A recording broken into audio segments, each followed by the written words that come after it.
जनसुराज के सूत्रधार और चुनावी रणनीतिकार प्रशांत किशोर इन दिनों समस्तीपुर में हैं, जहां पर उनकी पदयात्रा चल रही है। आपको बता दें कि पदयात्रा निकाल रहे प्रशांत किशोर ने चुनाव लड़ने के बड़े संकेत दिए हैं।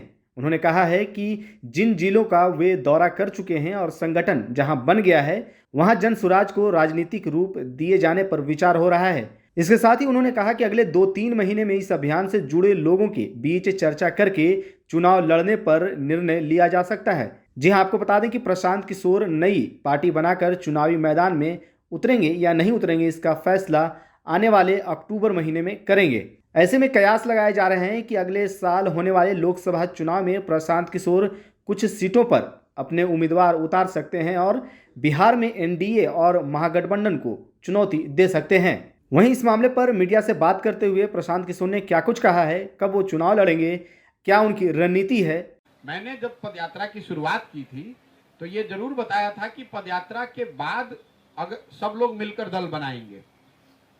जब पदयात्रा शुरू की गई थी तो एक अनुमान था कि एक जिले में 10 दिन 15 दिन का समय लगेगा, उसके मुकाबले 50 दिन 60 दिन लग रहा है।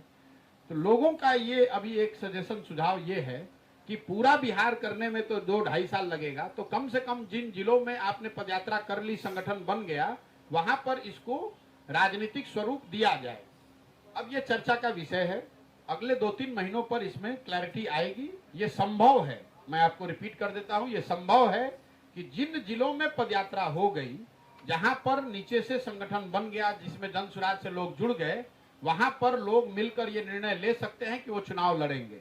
चुनाव लड़ने के 2 तरीके हो सकते हैं, या तो कोई निर्दलीय लड़े, उसको जनसुराज के सारे लोग समर्थन करें, या फिर जनसुराज पार्टी बनाकर वो लड़े। अभी आपने देखा होगा एमएलसी का जो चुनाव हुआ, जब मैं सिर्फ 5 जिले में पैदल चल के आया था, 4 जिले चला था, 5वां में चल ही रहा था, तो उस समय एमएलसी का चुनाव हुआ तो लोगों ने मिलकर तय किया कि नहीं, हम लोग को चुनाव लड़ना चाहिए। तो दल तो था नहीं, तो जो भी जनसुराज का एक साथी लड़ा वो निर्दलीय के तौर पर लड़ा। जनसुराज की जो ताकत है, जो लोग जुड़े हुए हैं, उन सब ने मदद की और वो आदमी जीत कर आया। लेकिन इस पर मुझे लगता है कि मैं अक्टूबर के आसपास निर्णय होने की संभावना देखता हूँ।